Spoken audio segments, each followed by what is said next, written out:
Bonjour à tout le monde. Ce cours-là va faire suite au cours précédent, la fonction linéaire. Aujourd'hui, je vais faire encore rappeler l'essentiel du cours. Donc, on va aller étape par étape pour faciliter mieux et pour bien comprendre. Ce jour-là, on va voir la fonction affine.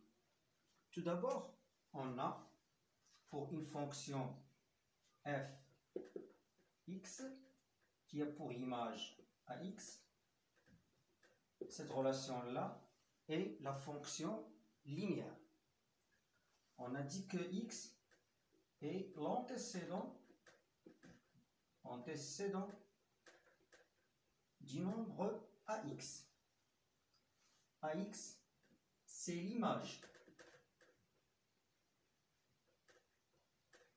de x par la fonction f, par f. Donc, cette relation-là est une fonction qui est linéaire, contrairement à la fonction affine. La fonction affine, si je prends deux réels a et b qui sont réels et connus, la relation à qui on associe x avec le nombre ax plus b est appelée fonction affine. Voilà f. Les caractéristiques de cette fonction sont les suivants. On a l'image de x, c'est ax plus b. Le nombre a est appelé coefficient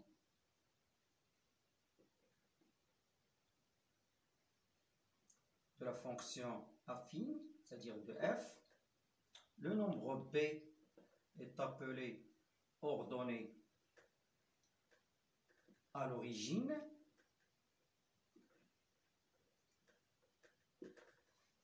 Et le nombre ax plus b, c'est l'image de x par la fonction affine f. Et on a enfin x, c'est l'antécédent de ax plus b. X, antécédent.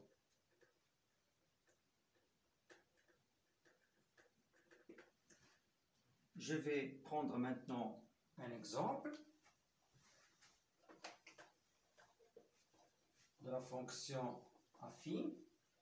Si je prends fx est égal, exemple 3x moins 1,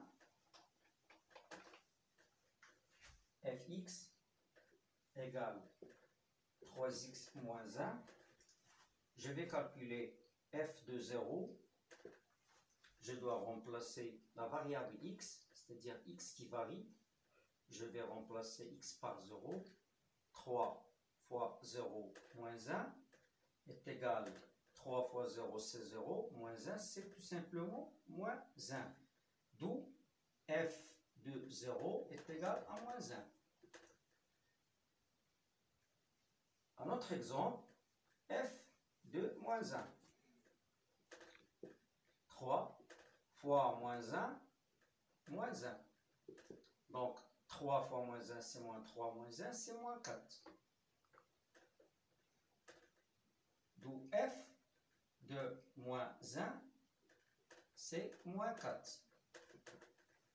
Si on vous demande de déterminer le nombre qui a pour image moins 3, exemple fx moins 3, cela revient à résoudre l'équation fx égale moins 3. D'où je remplace l'expression de fx, 3x moins 1 égale à moins 3, équivaut à 3x qui est égal à moins 3 plus 1. Cela veut dire que 3x est égal à moins 3 plus 1, c'est moins 2, d'où x égale à moins 2 tiers. Ce nombre-là est l'antécédent du nombre moins 3.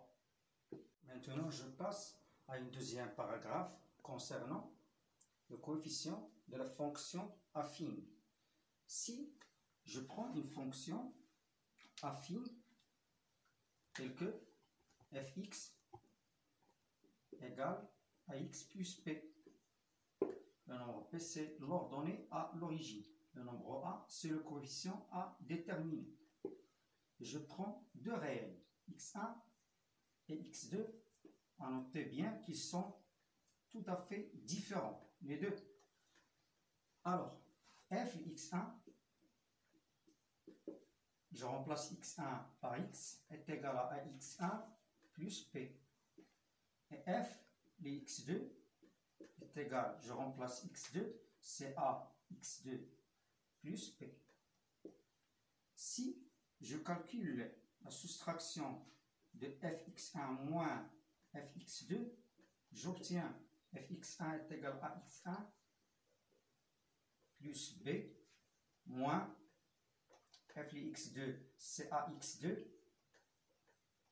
plus b est égal à x1 plus b moins ax2 moins b. Donc, je simplifie par ces deux nombres qui sont opposés. Il me reste ax1 moins ax2. Elle est égale à a, facteur de x1 moins x2. Je cherche a. Alors a, elle est égale fx1 moins fx2 sur x1 moins x2. fx1 moins fx2 sur x1 moins x2. Voilà le coefficient d'une fonction affine. Je passe à un exemple de la détermination du coefficient d'une fonction affine. Je prends l'exemple de cette fonction. G est une fonction affine telle que g de moins 2 est égal à 4 et g de 5 est égal à moins 3. Je détermine petit a. Alors petit a est égal. Voilà. Je prends x1, x2, voilà, x1 c'est moins 2, x2 et 5. Bien entendu, ce sont deux réels qui sont tout à fait différents. Alors, g de moins 2 moins g de 5 sur x1, x1 c'est moins 2, moins 5. Elle est égale, g de moins 2 c'est 4, et moins g de 5, moins 3, c'est plus 3, sur moins 2, moins 5, c'est moins 7. Donc 4 plus 3, c'est 7, sur moins 7, c'est bien moins 1. Donc petit a, le coefficient de g est égal à moins 1. Ensuite, je dois déterminer petit b, c'est l'abscisse, l'ordonnée à l'origine. On a gx, elle est égale à axa, c'est moins 1, donc moins x, plus petit b. Alors, petit b est égal à gx plus x. Gx plus x. J'ai mon choix de prendre soit g de moins 2, soit g de 5. Je prends g de moins 2. Voilà, g de moins 2. Plus x. Voilà x. C'est l'antécédent, c'est moins 2. Est égal g de moins 2, c'est 4. Et 4 moins 2, c'est 2. Donc p est égal à 2. D'où l'expression de notre fonction g, c'est gx est égal, voilà, moins 1 c'est moins x, plus 2. Je passe à une dernière paragraphe, c'est comment représenter une fonction affine dans un plan rapporté au repère orthonormé OIJ. Par exemple, si on prend cette fonction gx est égale à 2x moins 1. Pour représenter cette fonction, c'est mieux de prendre quelques valeurs. Je prends un petit tableau de valeurs x, gx. Ici, je prends un ensemble de points m, x, gx. Voilà notre tableau. Je prends des valeurs pour x. Exemple, je prends la valeur moins 1, 0, et 1 et 2.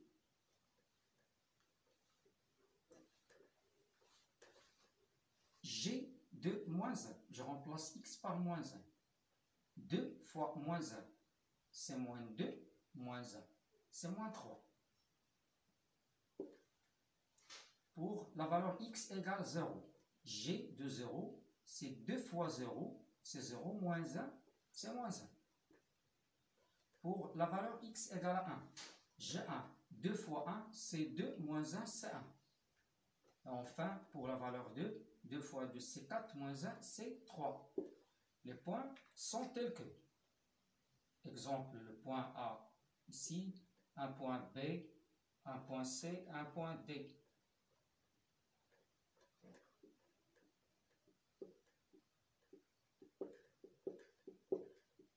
Pour le point A, c'est moins 1, moins 3.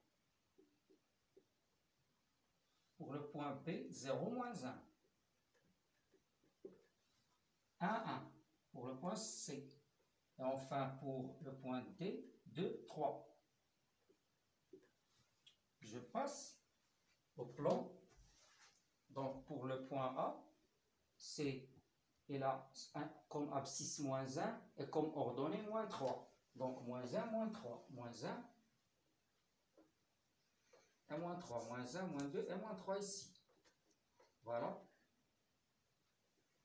Les deux points. A. Et pour le point B, 0, moins 1. 0, moins 1. Voilà 0 et voilà moins 1. C'est le point B. Pour le point C, 1, 1. Voilà 1, 1, 1. Voilà le point C. Le point D, 2, 3. Voilà 2. 1, 2 et 3.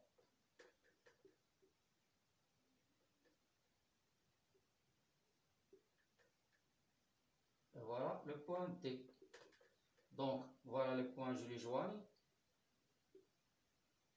Pour le point B, C, c'est comme ça. Et enfin, le point A. Je trace avec la brosse.